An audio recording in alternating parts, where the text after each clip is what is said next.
Hi everyone! Panibagong araw nga uli namin ng alaga ko, and for today's video ay meron siyang tour sa isang fire station. Kaya naman maaga ko siyang inihati dito sa Hong Kong Youth Center dahil sila yung nag-organize ng tour na to. Bali half day tour nga lang ito kaya umaga lang siya at tanghali ay uuwi na nga din sila. Pagkahatid ko nga sa kanya ay hindi rin na magtagal at bumaba na nga rin sila para sumakay ng bus. Inantay ko na nga din silang makaalis bago pa ako bumalik sa bahay. Plano ko talaga ng oras na yan ay pagkahatid ko sa kanya at pagkaalis nila ay didiretso ako ng grocery store. Pero dahil nga bigla ang tumawag sa akin yung amo ko dahil merong something na nangyari ay sobra talaga ako nagmamadali ng oras na Grabe yan. napagod ako.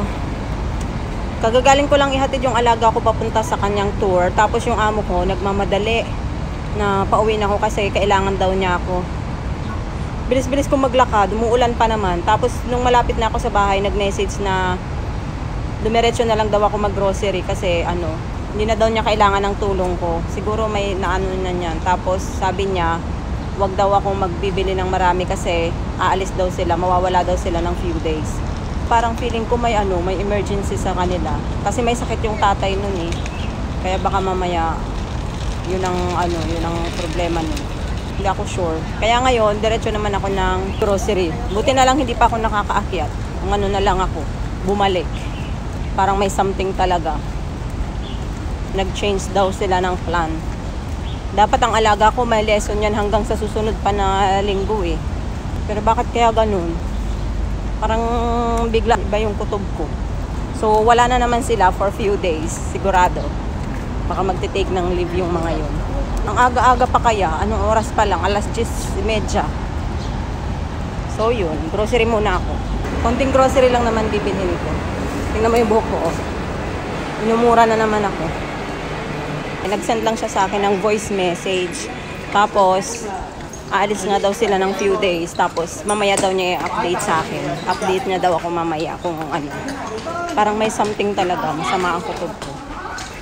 Nakaka-stress yung ganyang ura-uradang mamadaliin ka. Pero mo yung kararating lang namin dun. Tapos na-stress pa ako kasi wala yung bus kanina. Ang sabi niya mag-antay kami sa labas. So scope po yun pala naman kailangan pang umakyat muna. Eh kung nag-antay kami sa labas, adi na iwanan na. Dito na ako sa grocery. Walang cart. Okay, mag-bus tayo.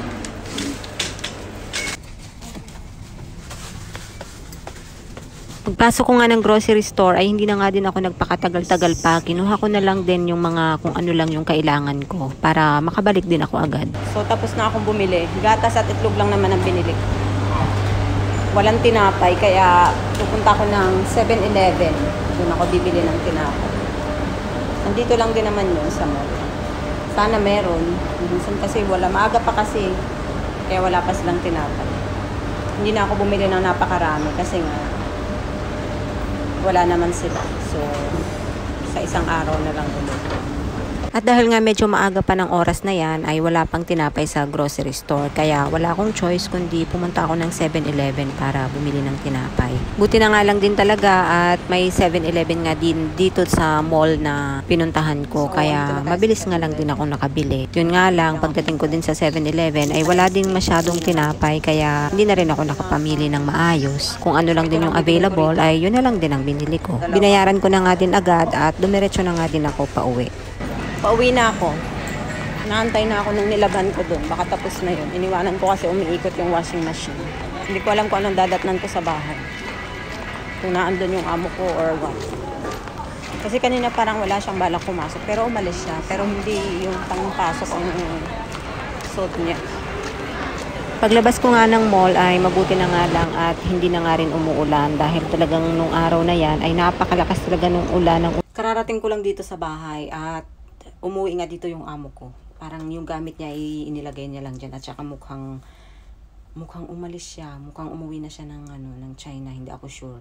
Kasi yung cabinet niya ay talagang ang gulo-gulo ng damit. Parang kumuha lang ng mga damit tapos lumayas na. Pakita ko sa inyo. Tingnan nyo naman yung kanyang damitan. Tapos yung gamit niya nilagay niya lang dyan. So yun nga, para siyang nagmamadali talaga. Mukhang may something talaga na biglaan eh. biglaan.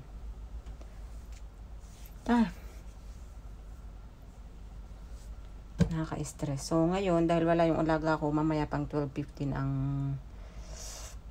sundo ko sa kanya. Maghahanda naman ako ng para ngayong gabi na pang dinner. Ready na ako ng soup. Soup lang naman ang lulutuin ko.